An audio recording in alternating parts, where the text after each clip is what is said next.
You're listening to the Social Selling Simplified podcast. Stick around if you too are obsessed with learning things that actually work and believe that success leaves clues.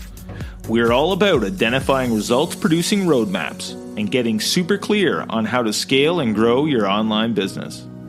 From part-timer to president, social selling expert Ashley Shaw will help you connect the dots and take the guesswork out of what works to grow a social selling empire. It's time to hear from social selling legends, listen in on truthful conversations, and learn the best tips and tricks to reduce the marketing overwhelm so you can build the social selling business of your dreams. If you're ready to go all in, no holding back, and build the business you've always wanted, you're in the right place. Here's your host, educator, social selling guru, and fitness industry OG, Ashley Shaw. Welcome to Social Selling Simplified. I'm your host, Ashley Shaw, and in today's episode, I am diving in with productivity coach Kristen Taylor, and she is an absolute powerhouse on understanding the keys to productivity and the things that no one talks about that hold us back from being our most productive selves. The thing that really was immediately what hooked me in about her story was that she has 5 children, and during the time in which she was raising them, she was able to still get in her yoga, her meditation, journaling, and all the things that were really important to her, all while running a business, raising 5 children, keeping her house clean, and preparing healthy meals with kids that had food sensitivity. So just an absolutely incredible story. And I'm so excited to bring this episode to you. Here's Angela and my conversation, and be ready to get your pen and paper out, take some notes. There's some big golden nuggets here you're not going to want to miss. Well, Angela, I'm so excited that you are here today on Social Selling Simplified. And I want to dig in first by talking about your story and how you came to be in the area of helping people with productive flow. So let's start there. Yeah. I feel like the story is still evolving, which is, I think that's always true, but I really like the direction it's going in, which is so awesome. But I'll tell you where it got started. So, I have a mother who is super OCD, and this is very relevant to the story because that was my example of what it meant to be productive and efficient. And we didn't know that she just actually had OCD and that was a thing. Because this was back in the 80s and that wasn't something that people knew about or talked about. And so this was I'm talking recipes in a 3-month rotating calendar. Her grocery list was organized by aisle it appeared in the grocery store. Everything was alphabetized, organized. Everything was clean. You couldn't drink out of a glass, set it down. If you set it down and turned your back, it was gone because she put it in the dishwasher. She was constantly cleaning and scrubbing and doing all of these things while working full time as an auditor for all the banks in the Southeast. Wow. This was my example. And I was like, yeah, no, that's not going to happen. I'm not going to be that person because I didn't want to spend all my time cleaning and scrubbing and being focused on organization, and to the detriment of my entire life. Because while she was doing all of this, she was just complaining about her life was always about cleaning. Nobody ever picked up after them. She was the one who was always working. There was never any time for her. All this negativity built up.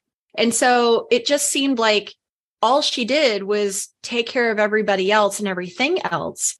And I remember asking her, even when I was a kid, why do you do this massive cleaning every week? I was like, it's not even dirty. She's like, yes, but it will be if we let it go. And I remember thinking, bet she could go a few weeks and it probably wouldn't be, we're not really that dirty. There's only 4 of us, and so it just really was just really overblown. And so I was the exact opposite. You couldn't see the floor in my room. not to be hampered down by things like cleaning and organization and all that. That was just like, no, I'm just going to be me and do my thing and not worry about all this stuff. And then I was in real estate, which was the perfect career for someone like me, wanting to be a freedom seeker and kind of live my life by the seat of my pants. Real estate was great for that. And I loved real estate, but I realized that I was more of an idea person and that the realtors in the office were always coming to me for ideas and concepts and, hey, what do you think about this listing? I'm struggling with it. Do you have like marketing ideas? Like I heard you're good at that, And so I get all of that stuff. And so I ended up creating a company for the real estate industry where I was doing marketing and copywriting and things like that for their listings and their websites and, everywhere. And this was when websites were kind of new. So not a lot of realtors had websites. And this was kind of before the virtual assistant came out.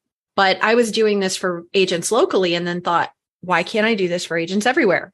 So I expanded that, turned it into a nationwide business and then international, ended up doing a lot of just sitting on the phone with my clients and kind of walking them through their issues or problems and giving them ideas and asking them questions while my team did all the actual work. And somebody said something to me about coaching and like, this was a great session. And I'm like, wait, what? What did you just say? And so that's what kind of led me into coaching. And back then in real estate, the only coaches realtors had were productivity coaches. And so I was like, okay, I'm a productivity coach. Sounds good to me. And it was like the last thing that I knew anything about was being productive. I had great ideas. I knew how to help them be more efficient with their business and like really look at the stuff that they had, but I didn't understand it. And I knew that I was struggling with productivity. And so it really made me look deeper into how to fix the productivity issue because my clients and me, we were both the same in the sense that we really valued our freedom. We were very disorganized naturally, and we needed to somehow put these things together. And then I found out through getting deeper with my clients that they also, similar to me, had a very difficult or traumatic childhood.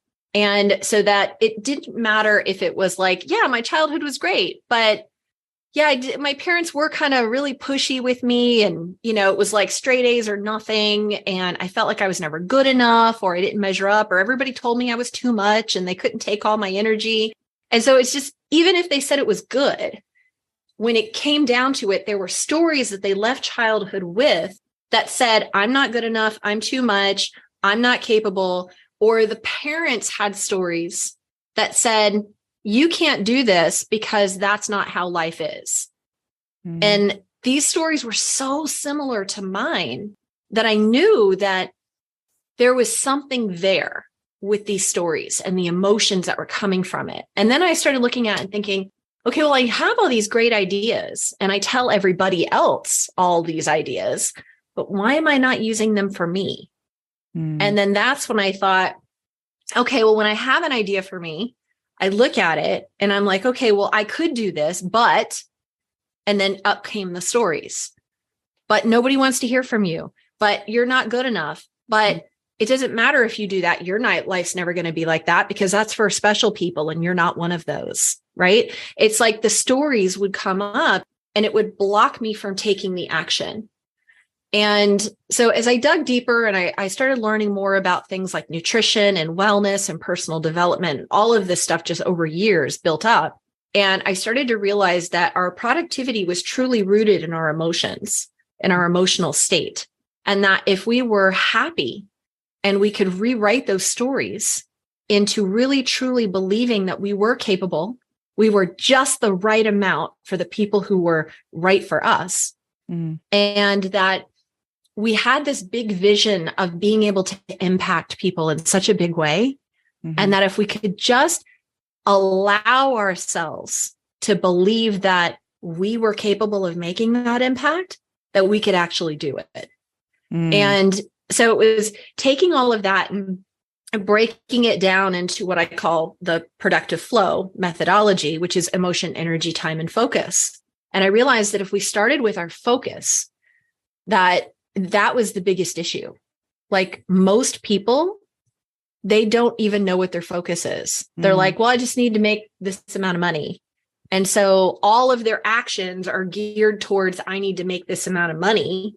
And that is not a big enough goal for creative, visionary people who want to make an impact. That's not a big enough goal to lead them to taking action, especially if that action creates an emotional story that says no. The goal had to be bigger. So what would be, if we start there, the timing of this could not be more perfect. I think the more that we're, I think about 2 months in, my son's 2 months, my daughter is 2.5. So I'm at this like pinnacle of, okay, like I want to start, like I can't be as, my time before it was a bit of a spray and pray method. Like that worked a little bit for me. I say it worked as in like, it's just what I knew and what I saw my mom do too. So very interesting, all that rooted back in childhood. And now, especially, we have worked so hard to try to have this lifestyle of being able to pick up and leave.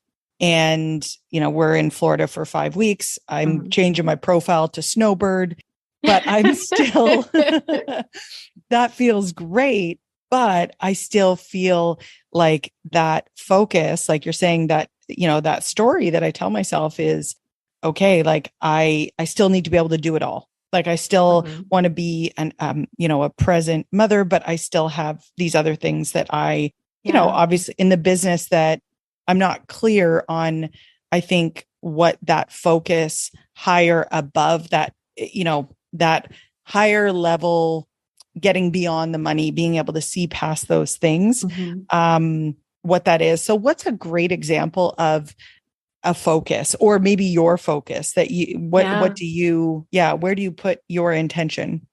Yeah. So a focus is really like, it's a combination of things. So Vishen Lakhiani has a really great process for this that I've adopted. I'm a certified meditation trainer through their whole system and platform. So I'm able to legally adopt this process. So he has the 3 most important questions. And so it's understanding, what experiences do you want to have? How do you want to grow? And what do you want to contribute? And if you know what those 3 things are, then you start to understand, like they start to link together and you start to realize, oh, this is what I want to do. Right. Oh, I love that. And so it becomes something bigger and something that's more emotionally driven. And it's usually around other people. Right. Because when we think like deep down, is it really about the money? Now, usually it's about safety, security, and love.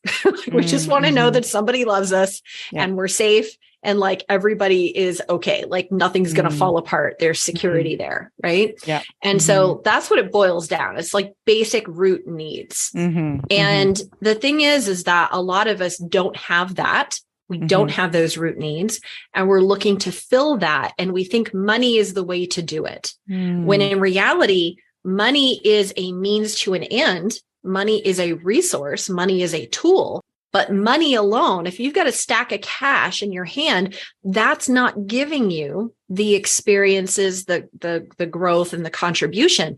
It's just a resource for you to use to get to those things. But if you don't know what those things are, then the money's worthless. It's just sitting there going, I don't know, I guess I'll buy a new pair of jeans. Yeah. You have no idea what to do with it. Yeah. And so, when I look at the things that I'm doing in my life, like, Productive Flow as a company, and the different programs that we create, the coaches that I bring in, all of that. And then also my husband and I right now are working on this big real estate development project. And all of this, and even though they would seemingly be really far apart and 2 totally different things, they really feed into the same thing for me, which is being able to help people heal.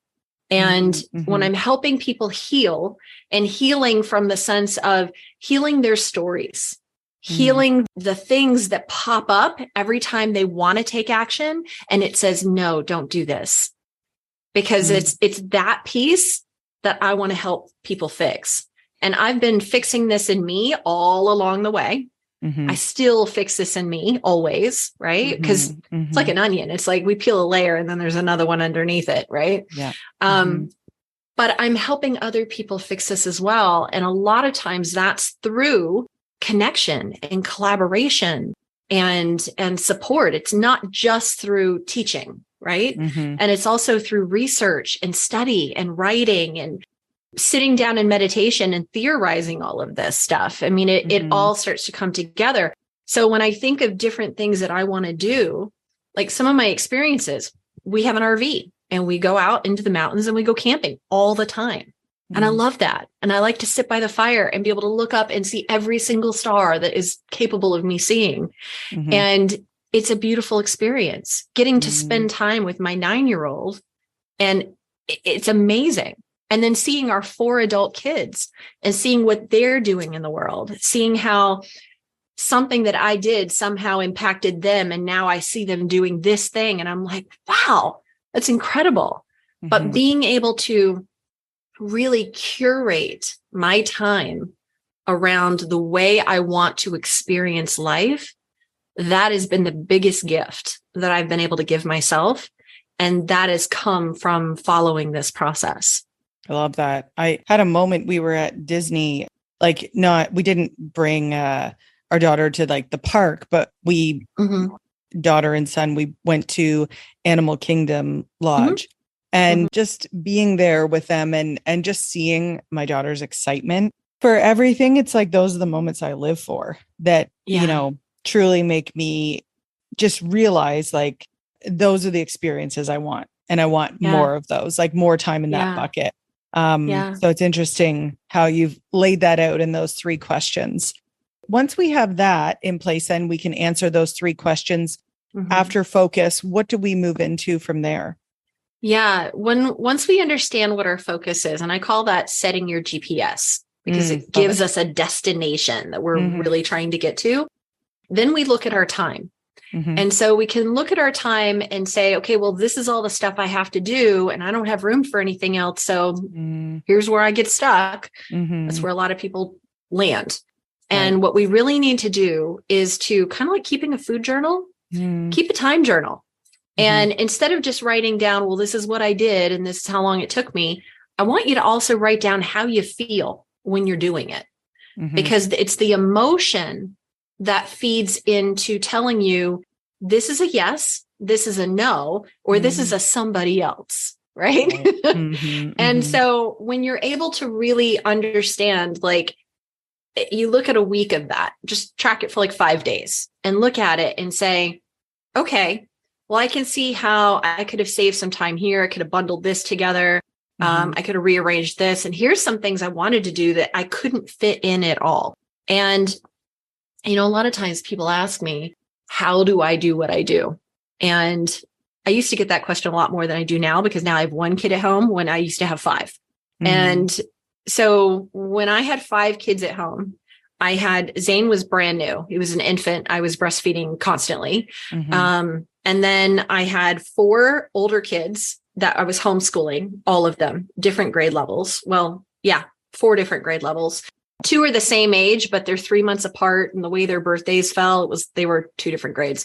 So 4 different grades homeschooling. And then I was coaching 40 clients and teaching 3 live classes a week. And those classes were in person at a different location from my house. And we had a 5-bedroom house with a home office, 3 bathrooms. That was clean. We had a lot of food allergies and dietary restrictions in the house. All the food had to be made from scratch. That was done. And I was able to spend time with each kid, spend dedicated time with my daughter, who was the youngest before the baby and the only girl, and do that every day. And then also get time for me to do yoga, to meditate, to read, to study, to do anything I wanted. And that was the life I was leading. And it felt really, really good. And they're like, how did you do that? And it was because I got a hold of my time blocking. for me felt really restrictive. Mhm. Like if I'm going to time block, then I felt like I couldn't breathe, like a claustrophobia would set in, with time blocking, because I felt like I was losing my freedom.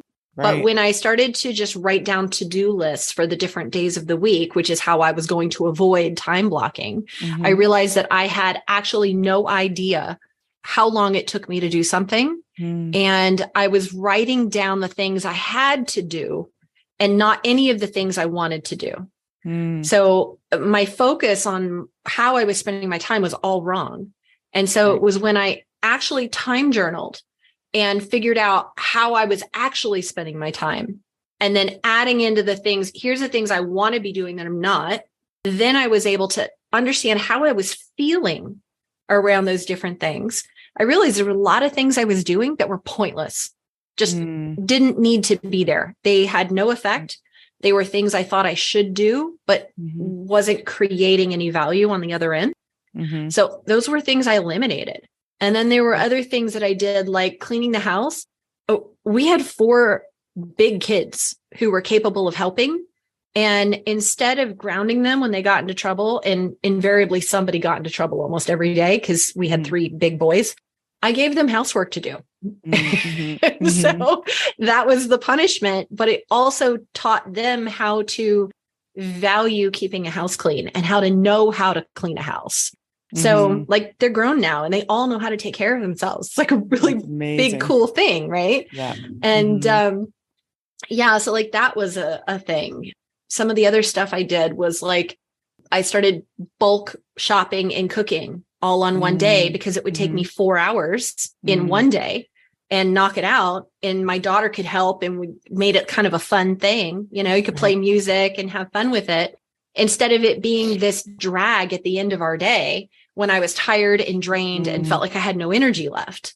Right. So it just allowed me to really focus on creating time that worked for me and allowed me to really control it. And that made me a lot more intentional with how I was spending my time. Things like having an alarm go off at 7:00 every night, because that was my time with my daughter. And she's 20 now, and she's been on her own for 2 years. And we have so many memories of watching old movies together and playing games together and sitting and talking together, because I took that time and made it intentional. And I wasn't focused on other things. I was spending time with her. And so it was a really big deal, to really get a hold of that.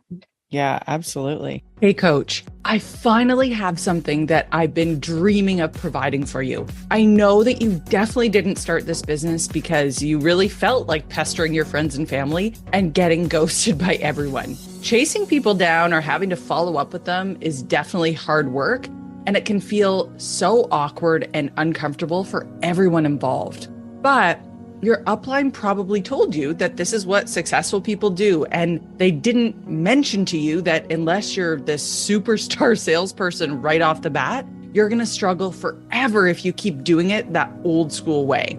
99% of coaches quit because they suddenly declare themselves this expert online and then go back and ask everyone who knew them to just start buying from them when they just started working out last week. And this problem applies to all network marketers, not just coaches. But the 1% that actually succeed have made it because they've caught on to a different system that's been proven to work. And it's just something that nobody really talks about. It's all about taking some simple steps to position yourself as an influencer first. So soon, instead of asking people to talk to you, you'll attract ideal customers who are already excited to learn from you and buy from you.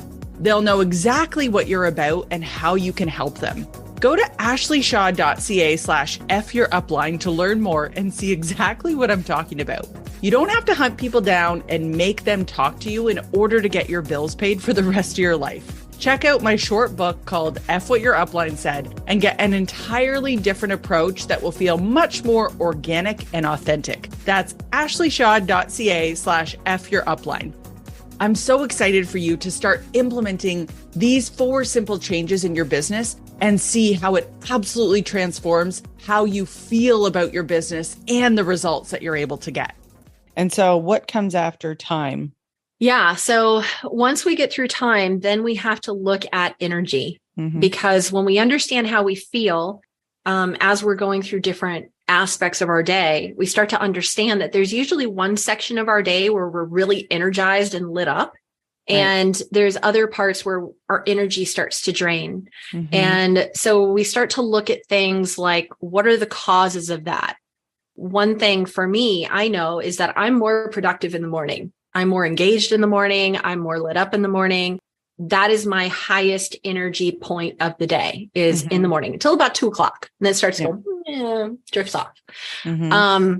But there was also a piece that it feeds into nutrition, because when we understand how we're eating and how we're moving our body, a lot of people have food sensitivities that they're not aware of. And so when we start to understand those things, we start to really create a higher energy environment.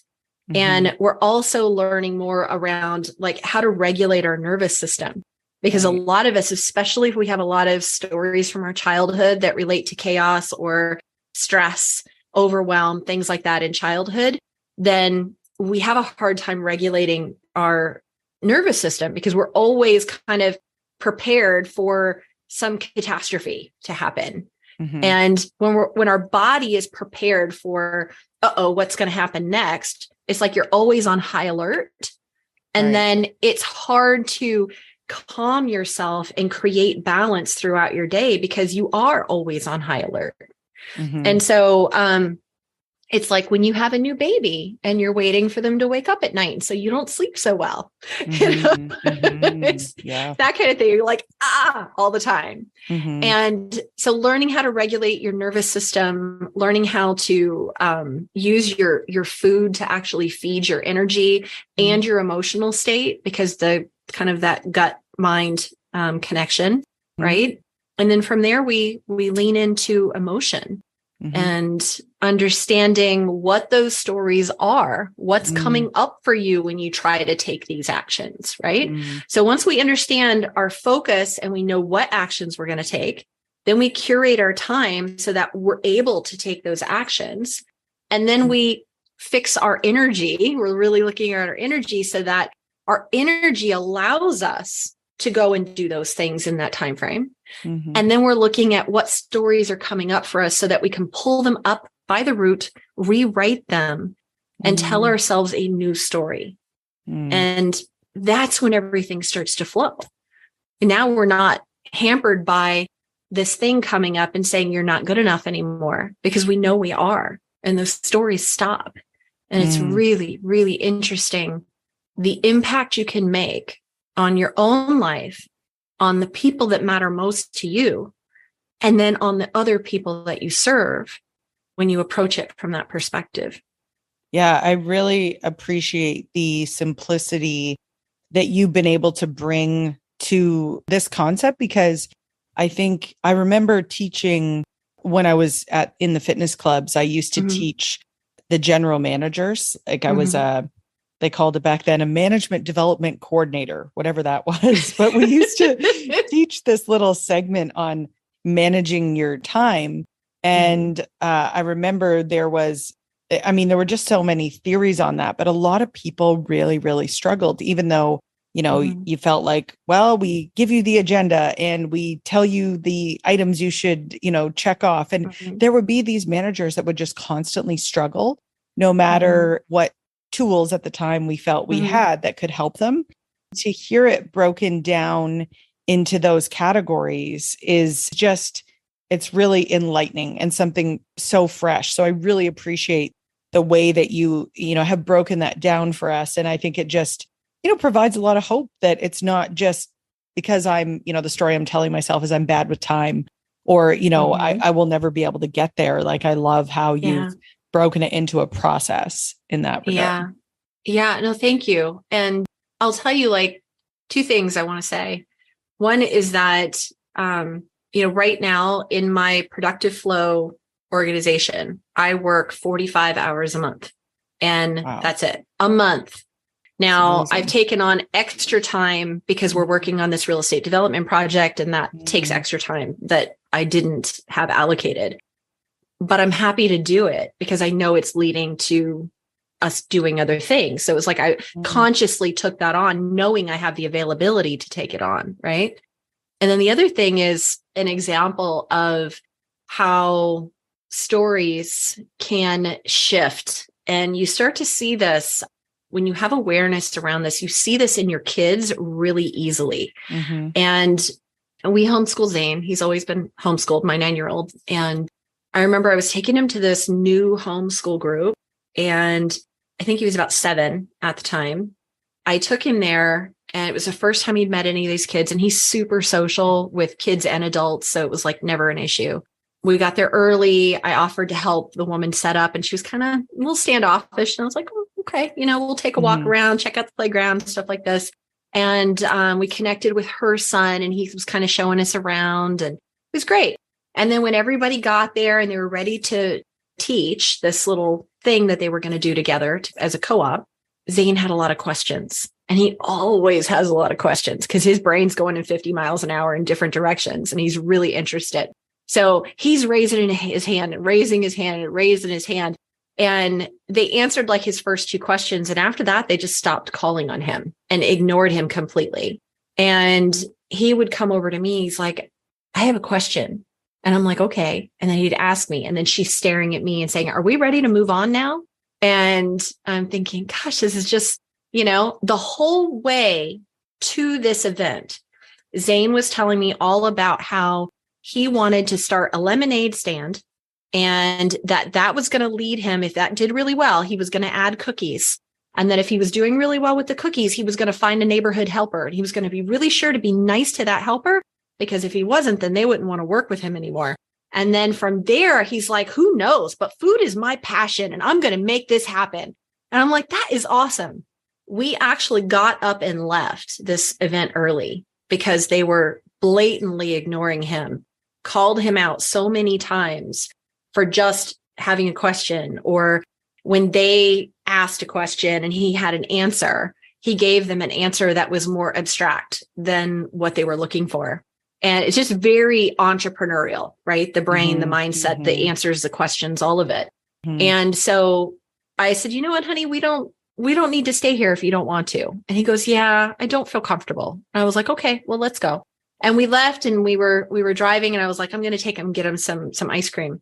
So we left, and we're heading to go get some ice cream. And on the way back from this event, he says, you know what?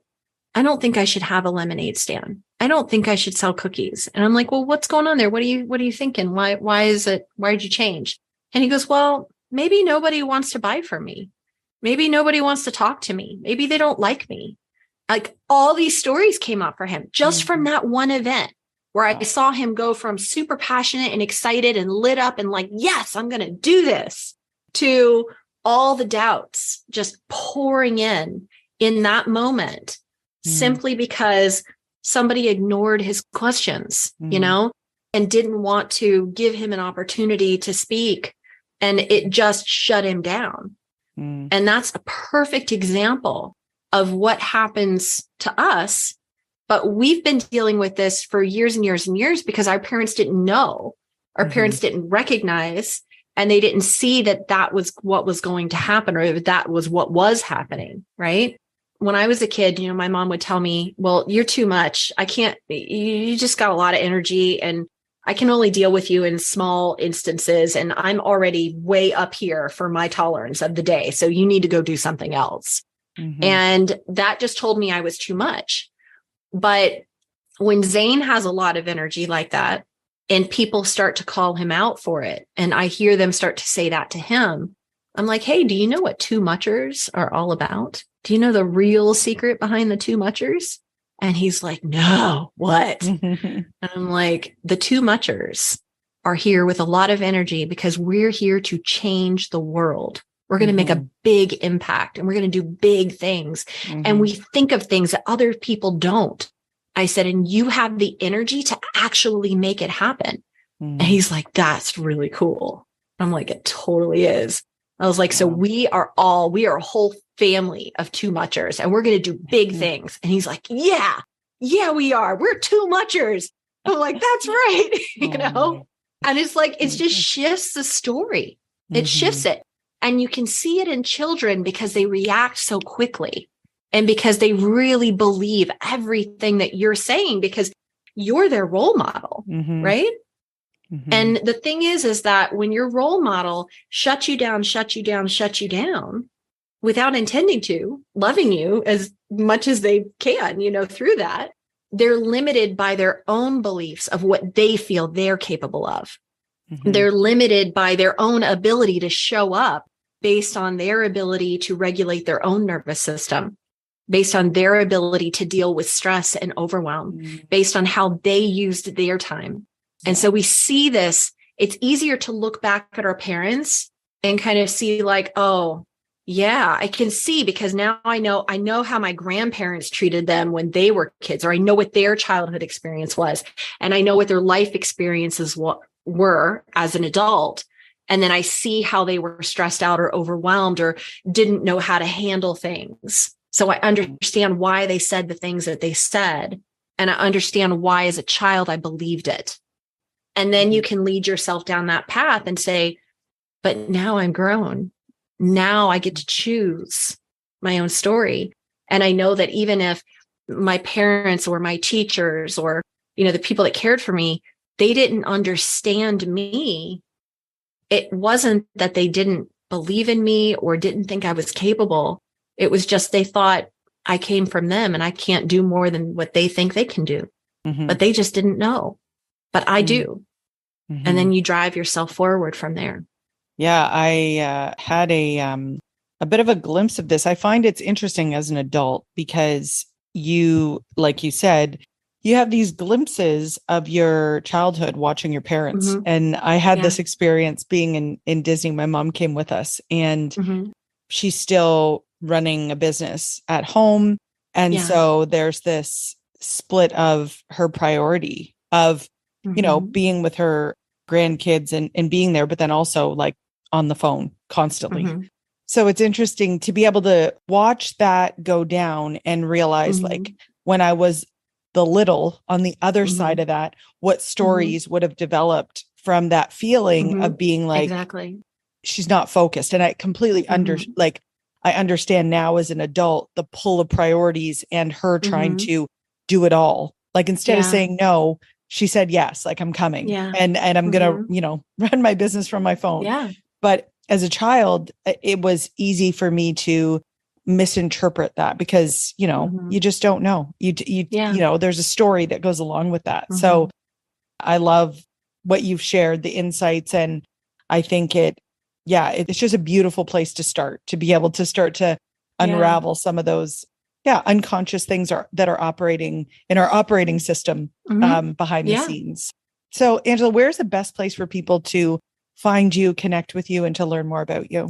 Yeah. So you can go to AngelaKristenTaylor.com, which is just like my name here on the screen. Or you can go to productiveflow.com, which is where all our products and services and all those things are. And I can give you a link if you like, where people can go directly in and schedule what I call a productivity breakthrough session. So that's it's like 30 minutes one-to-one with me. I have a really detailed form on the front end of that, but it gives me all the information that I need that I can get you right to that breakthrough moment in like 5 minutes. So it's really impactful to just understand, okay, this is a story. This is where it's coming from. Here's what we need to do to address it like that. And so you guys listening, you're more than welcome to book that. I'm happy to spend that time with you. I love it. I will be booking one of those sessions myself because just the insight. I'm waiting for that aha moment. So I'm super excited to take advantage of that. Thank you so much for offering that as well. You're welcome. And I can't wait. So thank you so much for being here today, Angela. I really appreciate your energy and the intention that you brought to this call today and to this recording. So thank you so much. Thanks for taking the time to level up today. If you're ready to commit to personal and professional growth, move forward, make money, and grow your health and fitness business, head to my free community on Facebook, Business Bootcamp for Fitness Coaches, so I can support you every step along the way. Thank you so much for tuning in today, and we'll see you right back here next week on Social Selling Simplified.